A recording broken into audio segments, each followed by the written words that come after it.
Ubalik pa mi kapuso, tutok lang.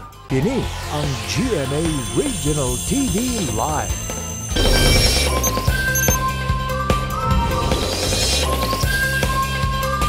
Usa siya sa mga inampingang atleta sa natad sa volleyball gumikan siyang performance. Siya si Cassie Dongalio, 16 anyos, lumad nga taga lungsod sa Katmon ug karon nakabase na sa kauluhan aron ipadayon ang iyang pangandoy nga mamahimong usa sa mga sinaligang volleyball player sa Pilipinas.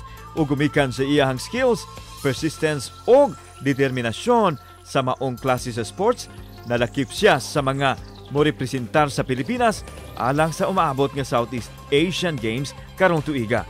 Karong buntaga ato kumustahon ang iyang preparasyon ug maki-inspire kita sa iyang istorya sa kinabuhi. Dinhilang sa GMA Regional TV Live.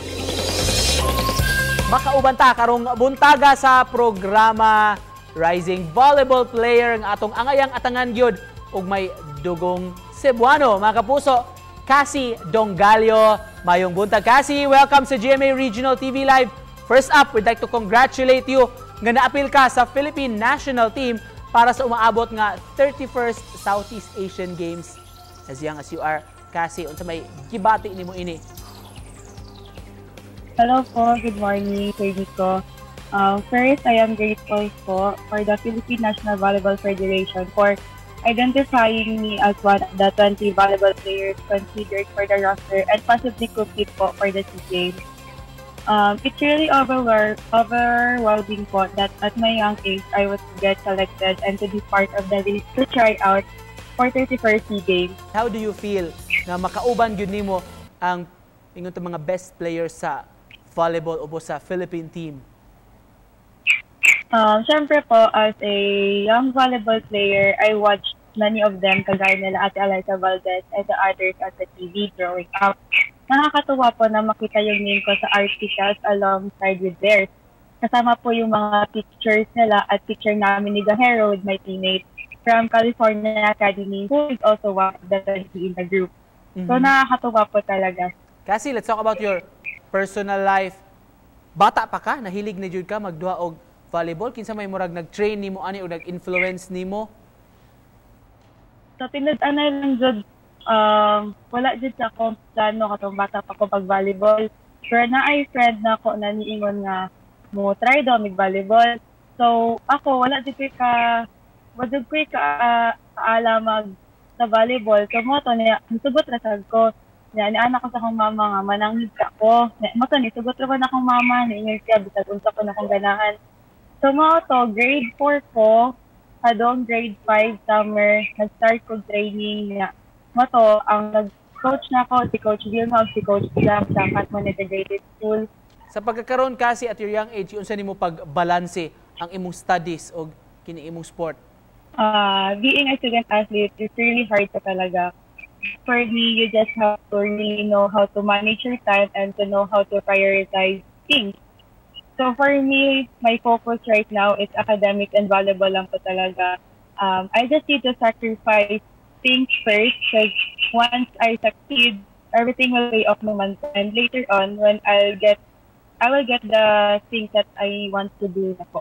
Kasi isip usa sa mga best spikers sa volleyball, how prepared are you naman para ining upcoming 31st nga SEA Games? To be honest po, whether para po sa SEA Games or sa ABC, we have been preparing naman po in the bubble since COVID started in March 2020. Kasi po, lagi sinasabi sa amin na mga coaches namin na kailangan namin maging ready for championship matches anytime. Kaya po, from time to time, nag-level up din po yung training and workout namin mentally as much as physically po. Aside sa imong preparation para sa of course, kinida kong sporting event ang SEA Games. Unsa pa imong gipangandaman karon, Cassie? Of course, SEA Games is not guaranteed, but po, syempre, it's an honor just to be on the list. Sigurado po ay my teammates and I are continuously preparing for under 19 naman po. Yun po siguro nakasali kami sa first Philippines National Team under 19 sa Team Kazakhstan on July 4 to 11 po. Yun po yung sure sa amin. Usa ka kasi sa inampingang atleta sa volleyball tungod ning imong performance, unsa may advice nga mahatag nimo ni mga mahiligon, mga aspiring volleyball players pod nga gusto mamahimong susama nimo kasi? Train hard lang po and continue pursuing your dreams. Alright, isip closing lang kasi basig doon na kay mensahe sa atong mga viewers or gusto ka mo shout out, mo greet sa imong family o mga kaliwat dinhi sa Katmon o sa imong gustong isulti. First of all po, my teammates and I received so many positive feedback from social media like sa Facebook po ng Cal Precision Sports and TikTok. So because of that, I would like to say thank you to everyone that has supported us along the way. We are still young and ang nickname po namin is Cali Babies.